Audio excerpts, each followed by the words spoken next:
दोस्तों हर तरफ ये न्यूज चल रही है कि निफ्टी क्रैश होने वाली है, बाजार 12,000 आ जाएगा, बाजार 15,000 आ जाएगा।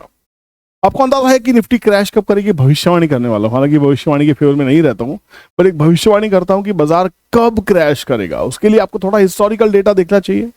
जब हम जाके पीछे स्टैट्स को देखते हैं, बाजार को कोरिलेट करते हैं मैक्रो इकोनॉमिक्स, माइक्रो इकोनॉमिक्स और बड़े जो डेवलपमेंट्स हो रहे हैं उन सबको जब क्लब करने की कोशिश करते हैं, तो वहां पे जाके गेम समझ में आता है बाजार क्रैश करेगा तो क्यों करेगा और किस वजह से करना चाहिए। हालांकि क्रैशेस और करेक्शंस की दोनों ही अपॉर्चुनिटी होती है। जिनके पास पैसा होता है, जो मिस मैनेजमेंट के साथ काम करते हैं, जो मनी मैनेज नहीं करते हैं, जो अंधाधुंध सट्टा करने की कोशिश करते हैं, रातों रात करोड़पति बनने के सपने लेते हैं, उनके लिए बाजार हमेशा एक शमशान भूमि से ज्यादा नहीं है।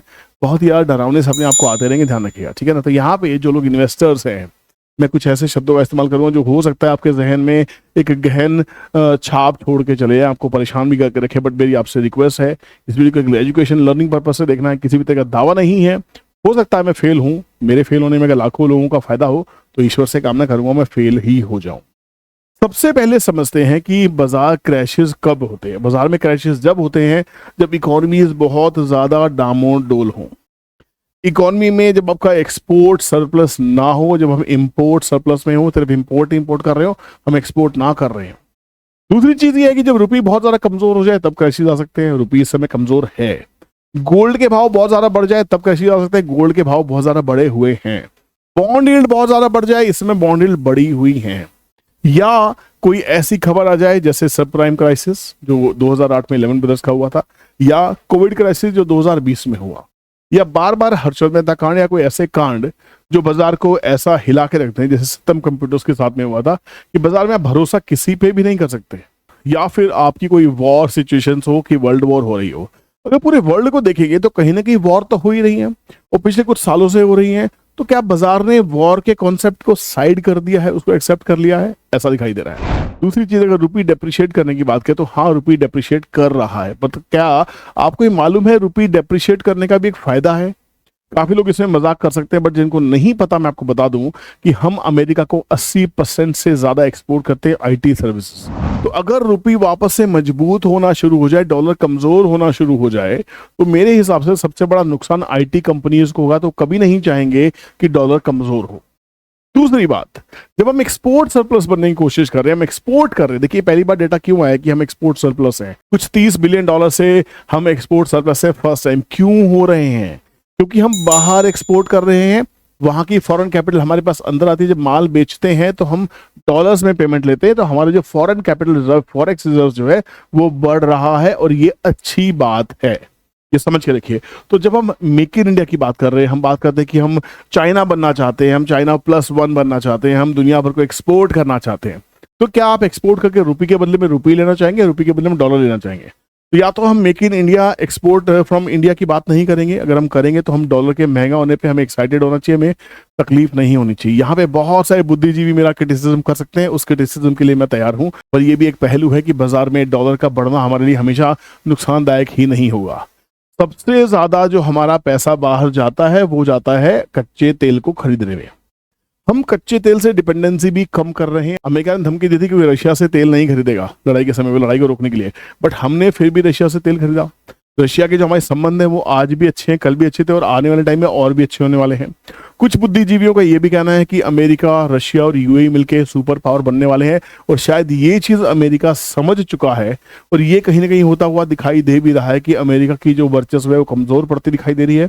रूस मजबूत होता दिखाई दे रहा है, यूएई सामने आ रहा है, हिंदुस्तान हमेशा से आपके साथ था और इन तीनों के रिश्ते मजबूत होते हुए दिखाई दे रहे हैं।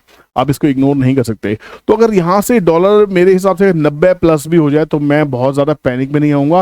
हो सकता है करेक्शन हो, शार्प करेक्शन हो, पर आपको वहां पे वैल्यू बाइंग फिर भी देखने को मिलेगी। एक और पहलू आप देखिए, क्या आपको लगता है कि निफ्टी की इस रैली के अंदर में, जहां पे मिड कैप और small caps 10x, 20x, 30x हो गए, 100x भी हो गए, क्या ऐसी रैली में आपने अभी ब्लू चिप्स को चलते हुए देखा?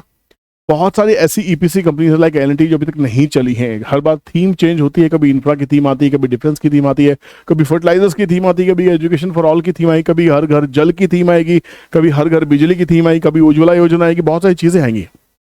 आपको सरकार को सुनना है कि सरकार अब क्या कह रही है। अगर हम इन सब चीजों में बिलीव करते हैं तो आपको घबराने की जरूरत नहीं है। अभी आपसे नंबर शेयर करूंगा, आपको सब समझ में आ जाएगा कि हाँ ये नंबर आपको कुछ ना कुछ कहने की कोशिश कर रहे थे। पहली बात तो डरना मना है, कोई करेक्शन आती है कोई टेंशन की बात नहीं है। तो सबसे पहले कंजम्पशन ना मेटल्स को देखना चाहिए। अगर मेटल का इंडेक्स अभी गिर रहा है तो मेटल्स में डिमांड नहीं है, और मेटल में जैसे ही डिमांड आनी शुरू हुई, मेटल इंडेक्स निफ्टी मेटल का चार्ट है, जब आपको लगे कि यहां बायर आना शुरू हो गए, यहां पे बाइंग शुरू हो गई, तो हो सकता है वो पहला साइन हो इकोनॉमी के रिवाइवल का, और ये मेटल्स की demand make in India campaign से स्टार्ट होगी। ध्यान रखना, अगर हम इलेक्ट्रॉनिक्स बना रहे हैं, इलेक्ट्रॉनिक्स बना के बेचना चाहते हैं, बाहर एक्सपोर्ट करना चाहते हैं, ब्राउनफील्ड एफडीआई हमारे देश में आने वाली है, यहाँ पे फैक्ट्रीज बनने वाली हैं, हम चाइना का 10% भी अगर रेप्लिका कर पाए तो ये मेटल में डिमांड बहुत भयंकर स्टार्ट हो जाएगी। ध्यान रखिएगा, उस दिन बाजार का रिवर्सल हो जाएगा, बाजार एक सुपर बुल रन में चला जाएगा। ये सबसे बड़ा इंडिकेटर होगा निफ्टी मेटल्स को, ध्यान रखिए आप, क्योंकि बिना मेटल्स के कोई भी इंडस्ट्री सेटअप करना नामुमकिन है। जैसे बिना पावर के और बिना मेटल्स के, बिना इंफ्रास्ट्रक्चर के कुछ नहीं हो सकता। इंफ्रा पे हम काम कर रहे हैं, हम पावर पे काम कर रहे हैं, अब सिर्फ बात है मेटल्स की डिमांड बढ़ने की। ये ध्यान रखना, इसके ऊपर नजर बना के रखनी है। चलिए आंकड़े के ऊपर बात करते हैं। मैंने कहा था आंकड़े दिखाऊंगा। आंकड़े क्या कहते हैं, हम एक काम करते हैं, निफ्टी के हिस्टोरिकल पी चार्ट के ऊपर जाते हैं। निफ्टी पी रेशियो.com एक वेबसाइट है, इसको हम यूज कर रहे हैं। अब जाके देखिए हिस्टोरिकली क्या हुआ। 2008 में जब बाजार गिरा था, जब निफ्टी की पी 28.29 के आसपास थी, मार्केट क्रैश हुई थी। मार्केट 2020 में फिर से क्रैश हुआ। 2020 में हमारा निफ्टी का पी 42 था। उससे पहले 2019 में, 17 में, 15 में आप देखेंगे निफ्टी का जो पी था वो 24, 25, 30 के आसपास में गया, और जब जब ये 30 के आसपास आता है, 30 से करेक्शन यहाँ भी आई थी। 2020 में 29.90 का करेक्शन था, 29.90 का पी था, वहीं से मार्केट करेक्ट हुई, और 17-18 के आसपास आके मार्केट ने हमेशा सपोर्ट दिया। 17.8, 18.67 है ना, तो ये सपोर्ट है मार्केट के। तो यहाँ पे देखिए, आप देख सकते हैं 29 जब यहाँ से मार्केट क्रैश हुई, 29 का जो पी था, मार्केट 12,300 पे चल रही थी। जब पी 17 का रहा गया तो मार्केट क्रैश होकर 7,600 पे आ गई। यहाँ पे जब 25 का पी था, उस समय निफ्टी जो थी वो चल रही थी भाई 6,200, 6,312 के आसपास में, और ये जब करेक्ट होके 15.23 के आसपास में आई है, उस समय निफ्टी हमारी गिर के रह गई थी 4,544। तो यहाँ पे सीधा सीधा आंकड़ा क्या कहता है, सीधा सीधा आंकड़ा ये कहता है कि भैया बाजार और पी का जो संबंध है वो साथ साथ में है। अभी जो निफ्टी की पी है अभी 21 के आसपास चल रही है, और बाजार चल रहा है 23,090 के आसपास, 26,000 को टच कर चुका है। तो क्या बाजार का पी उतना अलार्मिंग अभी है, आपको दिखाई दे रहा है? मुझे तो बाजार का पी उतना अलार्मिंग नहीं लग रहा। और ये पी महंगे कब होंगे? निफ्टी का पी महंगा तब होगा जब निफ्टी की टॉप की 50 कंपनीज परफॉर्म करेंगी, आउट परफॉर्म करेंगी, आपको हायर वैल्यूएशंस पे ट्रेड करते हुए दिखाई देंगे। अभी तो आपको पता है रिजल्ट का सीजन गया, Q2 के रिजल्ट बहुत अच्छे नहीं आए थे। तो यहाँ पे अभी ब्लू चिप कंपनीज ने परफॉर्म किया ही कहाँ है? अभी तो ब्लू चिप कंपनीज की रैली आनी बाकी है। ये स्मॉल कैप की रैली भाग गई, मिड कैप की रैली भाग गई, आप बड़े खुश हो गए, पेनी कैप स्टॉक बढ़ के भाग गए। अभी ब्लू चिप की रैली अभी तक स्टार्ट नहीं हुई। इस पूरी रैली के अंदर में जिस हिसाब से ब्लू चिप ने परफॉर्म करना था, जब ये निफ्टी का पी 21 का बढ़ के 23 और 24, 25 या 29 तक जाता, अभी वो टाइम नहीं आया। इस पूरे दौरान में अगर आप देखेंगे तो निफ्टी का पी 19 के आसपास का लो लगाया है, और ज्यादा 23-24 के आसपास का हाई गया है। तो एक निफ्टी का जो पी है 19 से 24 के बीच में रहा है। तो यहाँ पे हायर वैल्यूएशंस ट्रेड कर कहाँ रही हैं, कहाँ डर रहे हैं आप? मुझे समझ नहीं आ रही कौन सी दुनिया में है। पहले लार्ज कैप की रैली आने तो दीजिए। और मैं आपको एक चीज बोल देता हूं, ये 4 साल अगर 2025 में अगर मान लीजिए करेक्शन होते होते जो करेक्शन चल रही, करेक्शन और क्रैशेस में बड़ा डिफरेंस होता है। क्रैशेस आपकी किस्मत में इतनी जल्दी नहीं आने वाले, करेक्शन आते रहेंगे जिसमें आप डरते रहेंगे, आप कुछ नहीं कर सकते। करेक्शन में कोई भी कुछ नहीं पैसा बना सकता। यहाँ पे वही बैठेगा जो बाजार पे भरोसा करेगा, जो बाजार के बिजनेस को समझता है। और इंडिया के डायनेमिक्स बहुत चेंज हो चुके हैं इस समय। हो सकता है कि डायनेमिक्स की वजह से निफ्टी का पी उस समय 40 पे हो जिस वक्त इस बार करेक्शन आए। तो 29 के पी को देख के शॉर्ट करना स्टार्ट मत कीजिए, क्योंकि इस समय बाजार के डायनेमिक्स चेंज हो चुके हैं। बाजार जब इस बार चलेगा, this will be mother of all bull run, let me announce this. ये भविष्यवाणी वाली वीडियो है, मैं गलत हो सकता हूं, बट मेरा दावा है, मेरा अनुमान है, मेरी कैलकुलेशंस है कि यहाँ से बाजार बहुत तेज भागने वाला है। वो 20,000 से भागेगा, 21,000 से भागेगा, 18,500 से भागेगा, मुझे नहीं पता। इस बार का जो निफ्टी का जो मेरा पर्सनल टारगेट है वो कम से कम 36,000 से लेके 48,000 तक की रैली का है। तो समझ में आ रहा है?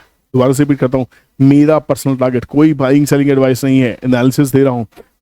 मुझे खुद को लगता है कि निफ्टी की इस बार की जो रैली आएगी वो 36,000 से लेके 36,000 से 48,000 के लिए चलेगा। क्या आप रेडी हैं? क्या पैसे इकट्ठे कर रखे हैं, क्या ब्लू चिप उठा रहे हैं, क्या ब्लू चिप के चलने का वेट कर रहे हैं। मैंने इस पूरे 2023 में आपको स्मॉल कैप और मिड कैप्स के शेयर्स दिए क्योंकि ब्लू चिप में उतनी जान नहीं थी। बहुत क्रिटिसिज्म हुआ, बहुत ज्यादा लेग पुलिंग, भाई ब्लू चिप क्यों नहीं दे रहा। बेस्ट 5 बजट पिक्स में ब्लू चिप दे दिए, जाके उस वीडियो को देख लीजिएगा, नहीं देखा तो बार बार देखिएगा, दोस्तों से भी शेयर कीजिएगा।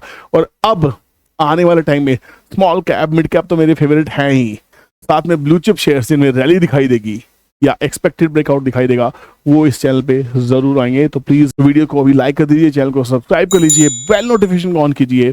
और बजट वाले दिन लाइव रहेंगे, लाइव बातें करेंगे, देखेंगे बजट क्या कहता है, बाजार क्या कहता है, फाइनेंस मिनिस्टर क्या कहती हैं और हमारे लिए उन्होंने क्या अपने पिटारे में रखा है अगले 5 साल के लिए। 2028 से पहले तो मैं किसी क्रैश की वेट नहीं कर रहा हूं। आप कर रहे हैं तो अपना रीजन दीजिएगा, मैंने अपना रीजन दिया। उम्मीद करता हूँ वीडियो इंसाइटफुल लगी होगी, थोड़ी सी इंसाइट मिली होगी। दोस्तों को जरूर बताइएगा जिनको आपको लगता है शेयर करना चाहिए। वीडियो पसंद करने के लिए बहुत बहुत शुक्रिया, समय दिया आपने उसके लिए बहुत बहुत शुक्रिया। गॉड ब्लेस यू, जय हिंद।